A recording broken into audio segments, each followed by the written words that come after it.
بسم اللہ الرحمن الرحیم۔ آج بتاریخ 3 ستمبر 2020 بروز جمعرات کو تاریخ ساز علماء کنونشن یہاں منعقد ہوا ہے، جس میں کراچی بھر کے مساجد کے ائمہ اور خطباء اور دینی جماعتوں اور تنظیموں کی نمائندہ شخصیات نے شرکت کی ہے۔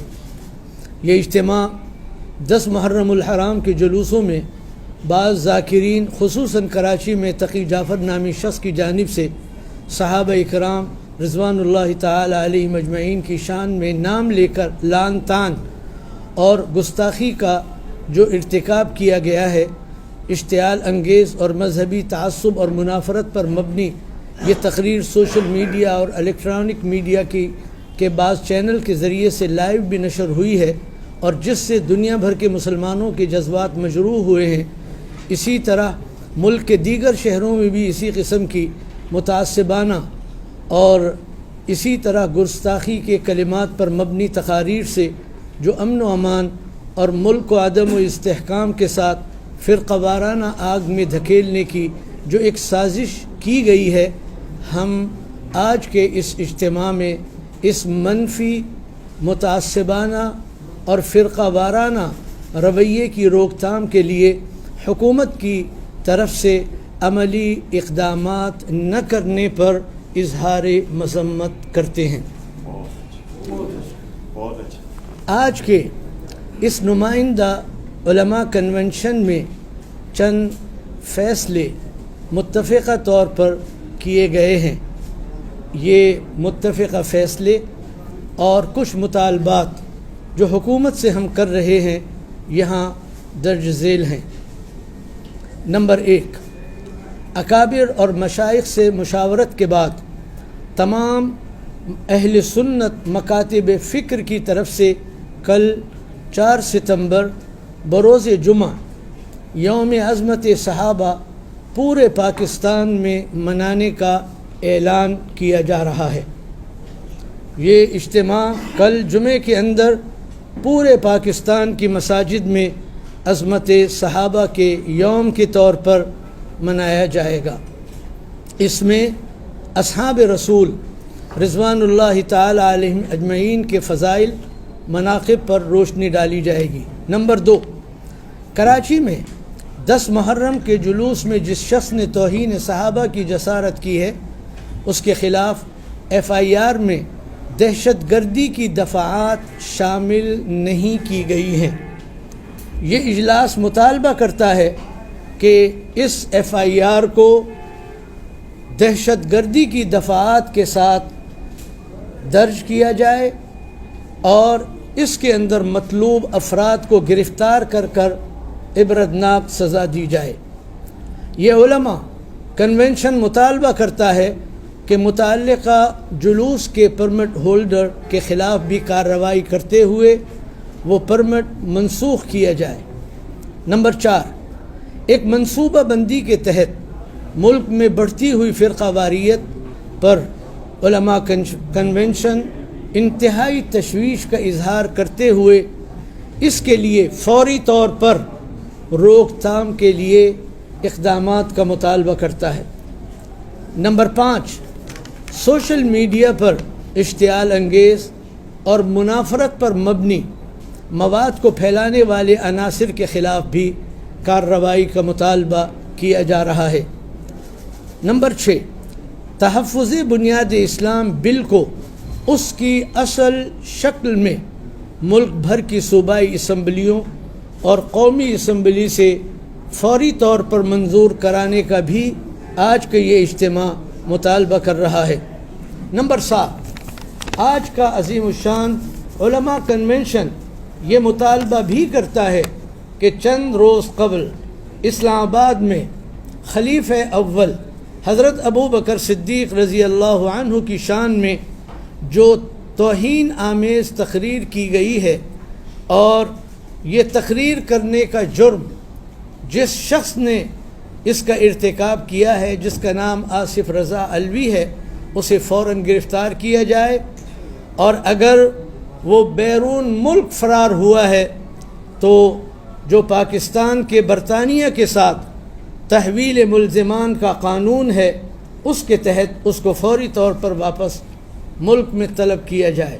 نمبر 8، یہ اجتماع مطالبہ کرتا ہے کہ ملک میں مقدس شخصیات کے خلاف سوچی سمجھی سازش کے تحت فرقہ وارانہ کشیدگی کے ذریعے ملک میں امن و امان، مذہبی تعصبات کو پروان چڑھانے والے عناصر کے خلاف بھی فوری کارروائی کرتے ہوئے ایسے تمام اجتماعات کو ان کی عبادت گاہوں تک محدود کیا جائے، اور یہ تمام جلوس اور اجتماعات جو اہل سنت والجماعت کے راستوں اور چوراہوں اور گلیوں پہ منعقد کیے جاتے ہیں اور جس کے نتیجے میں پورا شہر اور ملک ایک اذیت کے اندر مبتلا رہتا ہے، اس کا سلسلہ فوراً ختم کیا جائے۔ علماء کا یہ کنونشن یہ فیصلہ کر چکا ہے کہ بروز جمعہ 11 ستمبر 2 بجے سے لے کر 3 بجے سے لے کر 5 بجے تک گرو مندر سے تبت سینٹر تک ایک پرامن عظمت صحابہ ریلی کا انعقاد کیا جائے گا، جس میں کراچی کے تمام اہل سنت والجماعت کی جماعتیں شریک ہوں گی۔ نمبر 10، یہ کنونشن ملک کی سلامتی کے اداروں سے مطالبہ کرتا ہے کہ ملک میں مذہبی تعصب کے ذریعے جو عدم استحکام، انتشار، انارکی میں مبتلا کرنے کی جو کوششیں کی جا رہی ہیں، اور جس میں ہمارا خدشہ یہ ہے کہ اس میں بیرونی طاقتیں بھی ملوث ہیں، ان کو فوری طور پر واضح کیا جائے اور ایسے مجرموں کو قرار واقعی سزا دی جائے۔ نمبر 11، معروف علمی اور دینی رہنماؤں کو دی جانے والی سرکاری سیکورٹی پر مامور اہلکاروں کو دوبارہ متعین کرنے کا حکم جاری کیا جائے۔ نمبر 12، دیگر مذہبی جماعتوں اور تنظیموں کی جانب سے موجودہ صورتحال میں جو مختلف اجتماعات ہو رہے ہیں، جس کے لیے مفتی منیب الرحمان صاحب خاص طور پر مشغول ہیں، اور ہماری کل ان سے اس سلسلے میں ملاقات بھی ہوئی ہے، اور جو اعلان ان کی طرف سے ہو رہے ہیں کہ کل جمعہ وہاں پر بھی یوم عظمت صحابہ منانے کا اعلان کیا گیا ہے، اور اسی طریقے سے ایک پرامن ریلی کا وہ بھی اعلان کرنے جا رہے ہیں۔ تو ان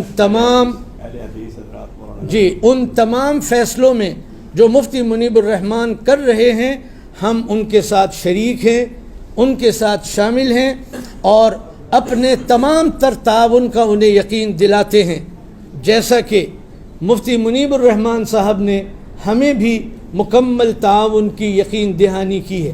اسی طرح جماعت اہل حدیث اور جماعت اسلامی اور دیگر ملکی اہل سنت والجماعت کی مختلف جماعتوں نے جس طرح سے ان موقعوں پر اور خاص طور پر آج کے موقعوں پر جس تعلق کا اظہار کیا ہے اور جس فکر مندی کے ساتھ وہ اس میں شامل اور شریک ہیں، اس پر بھی ہم ان کا شکریہ ادا کرتے ہیں، اور ہم یہ بھی واضح کرنا چاہتے ہیں کہ اگر ہمارے ان مذکورہ مطالبات کو تسلیم نہ کیا گیا تو عظمت صحابہ ریلی کے بعد پھر ہم ملکی سطح پر اپنے آئندہ لاہ عمل کا اعلان کریں گے۔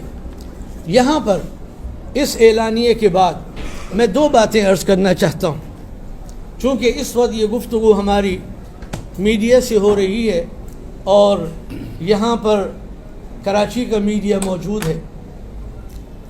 ایک بات مجھے یہ کہنی ہے کہ اس وقت خاص طور سے 10 محرم کے دن اور اس سے پہلے بھی کراچی پانی ہوا تھا، آج بھی جگہ جگہ پانی ہے، لوگوں کی زندگی مشکل ہے، لیکن اس کے باوجود اندازہ کیجئے کہ کچھ لوگ ہیں جو ملک میں فرقہ واریت کی آگ بھڑکانا چاہتے ہیں۔ اندازہ کیجئے شہر کس حال میں ہے، لوگ کس تکلیف میں ہیں، اور کچھ ہیں جنہیں لوگوں کے ریلیف کا خیال نہیں ہے بلکہ وہ ایک فرقہ واریت کی آگ بھڑکانا چاہتے ہیں۔ یہ معمولی بات نہیں ہے۔ میں ملک کے اندر لا اینڈ آرڈر سے وابستہ اتھارٹیز کی توجہ دلانا چاہتا ہوں کہ آپ کہاں ہیں۔ نمبر 2، ہمارا یہ ریجن اس وقت ایک اسٹریٹجک نئی پلاننگ کے اندر اس وقت مشغول ہے. صورتحال چین کی ہندوستان کے ساتھ، ہندوستان کی پاکستان کے ساتھ، اور دیگر جو صورتحال ہے جس میں آپ کی مشرق وسطیٰ کے ممالک، اسرائیل، عرب ممالک سب شامل ہیں. ایسے نازک موقع پر پاکستان میں محرم میں اور اہل بیت کا نام لے کر، غم حسین اور یاد حسین کا نام لے کر اگر اس طریقے سے فرقہ واریت کو ایک منصوبے کے تحت شروع کیا جا رہا ہے تو اس پر ہمارے ملک کے حکمران کہاں ہیں؟ یہ فوری توجہ طلب بات ہے. ہمیں کوئی شوق نہیں ہے کہ ہم اس طرح سے اجتماعات کریں. یہ الگ بات ہے کہ عظمت صحابہ کے مشن پر، عظمت صحابہ کے عنوان پر اجتماعات ہمارے ہاں پورے سال ہوتے ہیں، وہ کسی ایک مہینے کے ساتھ مخصوص نہیں ہیں. لیکن یہ جو کچھ کیا جا رہا ہے اس پر انتظامیہ کی خاموشی، وزیر اعلیٰ سندھ کی خاموشی، گورنر سندھ کی خاموشی، فیڈرل اور وفاقی حکومت کی خاموشی، اور پریس کے ذریعے سے خبروں کو سنسر کرنے کی پالیسی کسی بھی اعتبار سے درست نہیں ہے. یہ صورتحال تبدیل ہونی چاہیے. میں اسی پر اکتفا کرنا چاہتا ہوں. بہت شکریہ.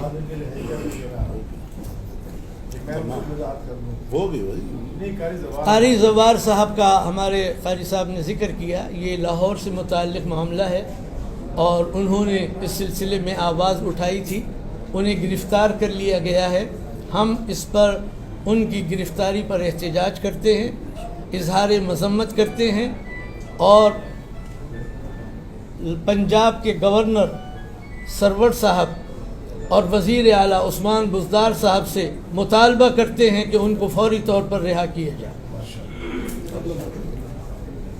بہت بہت شکریہ جی. یہ جو میڈیا کے جتنے حضرات ہیں ان کی خدمت میں بھی یہ گزارش ہے، اطلاعات یہ ہے کہ انہیں شاید منع کیا گیا ہے گستاخ صحابہ کے واقعے پر خبروں کو نشر کرنے سے. اس سلسلے میں گزارش یہ ہے، کچھ تو ہوا ہے نا کہ سارے کے سارے مکاتب فکر اور علماء جمع ہو گئے ہیں. یہ کسی ایک مخصوص جماعت کا مسئلہ ہی نہیں ہے. میڈیا کو بھی یہ بات سمجھنی چاہیے، اور یہ نہ ہو کیسے کیا جا سکتا ہے. بریلوی ایک مکتبہ فکر ہے، دیوبندی ایک مکتبہ فکر ہے، اہل حدیث ایک مکتبہ فکر ہے. ان تینوں مکاتب فکر کو ملائیں تو پورے پاکستان کے مسلمان تو یہی ہیں. تو کیا سارے کے سارے پاکستان کے مسلمانوں کی آواز کو دبایا جا سکتا ہے؟ یہ ممکن نہیں ہے. جو اہم ترین نقطہ ہے وہ دو باتیں ہیں جس پر یہ مدارس جمع ہو گئے، دینی جماعتیں جمع ہو گئیں، وفاق المدارس جمع ہو گیا. ائمہ کنونشن دیوبندی حضرات کا آج یہ ہوا، بریلوی حضرات کا الگ ہوا، اہل حدیث حضرات کا الگ ہوا. کیا کوئی ایک مخصوص جماعت ہے جو ان کو ڈکٹیشن دے رہی ہے؟ کیا یہ علماء ڈکٹیشن قبول کرنے والے لوگ ہیں؟ کیا ہو گیا ہے کہ سب اضطراب کا شکار ہے؟ کیا واقعہ پیش آ گیا؟ وہ واقعہ مختصر جملہ: اسلام آباد میں حضرت ابو بکر صدیق کی گستاخی، ایم اے جناح روڈ پر حضرت امیر معاویہ اور حضرت ابو سفیان رضی اللہ عنہما کی گستاخی. یہ قابل برداشت نہیں ہے، نہیں ہو سکتا کمپرومائز اس پر. سارے مدارس اس پر متفق ہیں، ساری مذہبی جماعتیں اس پر متفق ہیں، ہر مسلمان اس پر متفق ہے. میڈیا کو بھی چاہیے کہ اس سلسلے میں منصفانہ کردار ادا کرے. علماء کی آواز کو دبایا نہیں جا سکتا، اور بہتر ہوگا، بہت بہتر ہوگا کہ میڈیا اپنا کردار ادا کرے. دوسری بات، اداروں کی خدمت میں بڑی محنت سے اداروں نے نیشنل ایکشن پلان کے بعد پیغام پاکستان تیار کیا تھا. ایک ایک عالم، ایک ایک امام صاحب کے پاس باقاعدہ اداروں کے لوگ گئے ہیں، سینکڑوں نہیں ہزاروں علماء کے اس کے اوپر دستخط کیے گئے ہیں. اب تقی جعفر ریاست سے زیادہ مضبوط ہو گیا ہے. فوجیوں کے بنائے ہوئے ISI، افواج پاکستان کے بنائے ہوئے ریاستی بیانیے کو ایک شخص ایم اے جناح روڈ پر اس طریقے سے اس کی دھجیاں بھی گھیر رہا ہو. کیا ہو گیا؟ یہ آصف رضا علوی پاکستان سے زیادہ طاقتور ہو گیا ہے. راتوں رات اس کو یہاں سے غائب کروا دیا گیا اور اس کو پروٹوکول کے ساتھ باہر ملک بھیج دیا گیا. تو کیا وہ پورے پاکستان سے، پاکستان کی افواج سے، ریاست اور حکومت پاکستان سے زیادہ طاقتور ہو چکا ہے؟ یہ علماء کنونشن مطالبہ کرتا ہے اس گستاخ کو واپس لایا جائے. اور واپس لا کر کے قانون کے مطابق سزا دی جائے. پھر ایک اور بات بھی میڈیا کے حضرات کو نوٹ کرنا چاہیے. حضرت مولانا ڈاکٹر عادل خان صاحب, یہ جتنے اور حضرات بیٹھے, کیا ان کی شہرت مدارس کے علماء, آج آنے والے لوگوں کی شہرت کوئی عام دنوں میں شیعہ سنی کے اعتبار سے مشہور ہے؟ کوئی نہیں ہے. یہ حضرات تدریس والے, اپنی اپنی جماعتوں والے, مدارس والے, مثبت اور معتدل انداز میں کام کرنے میں مشہور ہیں, غیر متنازع مشہور ہیں. کیا ہو چکا ہے کہ آج یہ سارے غیر متنازع علماء بھی ایک ہی پلیٹ فارم پر جمع ہو چکے ہیں. حساس ترین مسئلہ ہے, ویری سینسٹیو ایشو. پاکستان کے اداروں کو, ایجنسیز کو, افواج پاکستان کو اپنے بیانیہ, اپنے کاؤنٹر نیریٹو, اپنے پیغام پاکستان کو بچانے کے لیے اقدامات کرنے چاہیے.